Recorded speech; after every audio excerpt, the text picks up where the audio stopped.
Today is truly a historic day. I am surrounded by colleagues who have not slept for days and nights in a very, I would say, also emotional moment. I start from a personal angle. You know, I come from an island in the Mediterranean, and I know exactly what it means when we say that we have finally delivered on the Migration and Asylum Pact. Probably the most important legislative deal of this mandate. It was the #1 concern of our citizens in 2019. It still remains the #1 concern for many. So this is an agreement that is more than 10 years in the making. One thing that when I came to the Parliament 10 years ago was the first issue I spoke about. I would never have thought it would have taken us 10 years to say we managed. Now, the Parliament came to this negotiation on the Migration Pact with a very pragmatic line. Europe needs a robust legislative framework that is the same in all member states, one that functions and that protects, an approach that is humane and fair with those who are seeking of protection, that is firm with those who are not eligible, and that is strong with those who exploit the most vulnerable.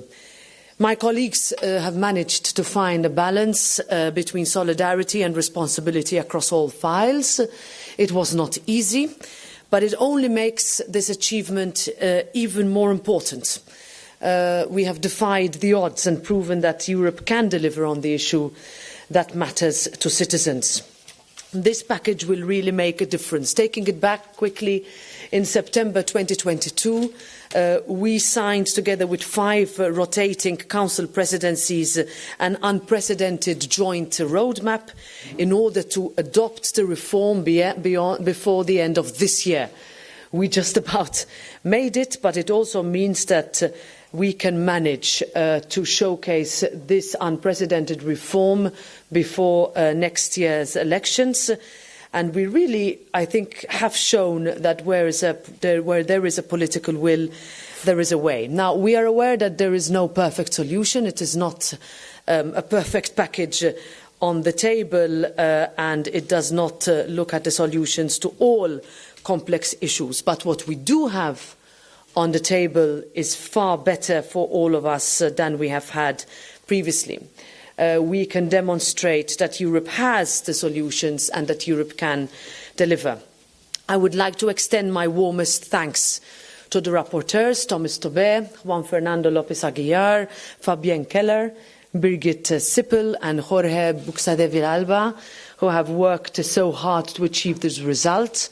I also want to make a mention to Sophie in 't Veld, Matthias Nemetz and Malin Björk, whose files are already in the agreement, but which have remained open as the pact needed to move as a package.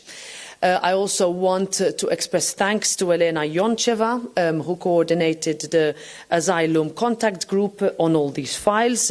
Of course, this is thanks also due to consecutive presidencies, last but not least the Spanish ambassador and his team in particular, Commissioner Johansson and Vice President Skinas, all the negotiating teams, our administrators and assistants who have worked tirelessly to reach this provisional agreement. I wish good luck for the Belgian presidency now and the teams in finalising the work and bringing these files across the finishing line.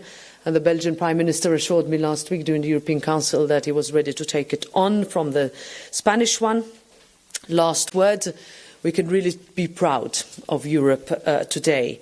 The agreement before the end of this year is a huge success for the constructive pro-European centre.